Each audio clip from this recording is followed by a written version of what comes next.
வானவில்லில் violet, indigo, blue, green, yellow, orange மற்றும் red எனும் 7 நிறங்கள் உள்ளன.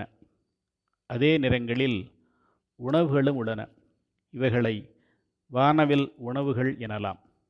சிலவற்றை சமைக்காமல் உண்ண முடியும், பலவற்றை சமைத்து உண்ணலாம். தாவரங்கள் சூரிய ஒளி மூலம் தயாரிக்கும் ஆன்டி ஆக்சிடென்ட்ஸ் வானவில் உணவுகளில் மிகுந்து காணப்படுகின்றன.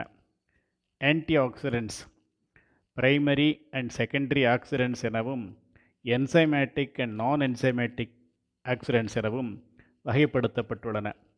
தாது உப்புக்களான செலனியம், காப்பர், அயன், ஜிங்க் மற்றும் மேங்கனீஸ் ஆகியவையும் vitamins A, vitamin C, vitamin E and vitamin B ஆகியவையும் நான் என்சைமேட்டிக் ஆக்சிடென்ட்ஸ் என வகைப்படுத்தப்பட்டுள்ளன.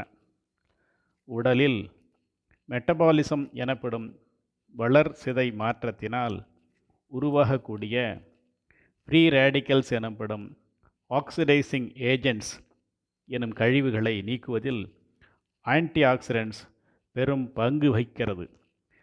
ஃப்ரீ ரேடிக்கல்ஸ் உடலில் தேங்கும் போது புற்றுநோய், சர்க்கரை நோய், இதய நோய், ஆட்டோ இம்யூன் டிசீஸ் மற்றும் பல வியாதிகள் உருவாகின்றன. மனிதனால் ஆன்டி ஆக்சிடென்ட்ஸை உருவாக்க இயலாது. எந்த ஒரு விலங்கும் ஆன்டி ஆக்சிடென்ட்ஸை உருவாக்க இயலாது.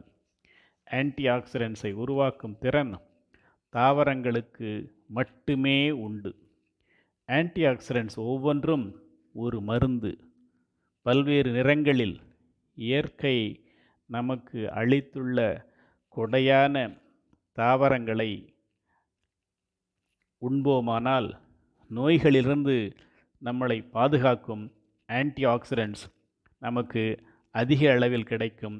குறிப்பாக வானவில் உணவுகள் ஆன்டி ஆக்சிடென்ட்ஸ் மிகுந்து காணப்படுவதால் நமது வாழ்நாளை கூட்டும் என்பதை நாம் மனதில் உறுதியாக நிலைநிறுத்த வேண்டும்.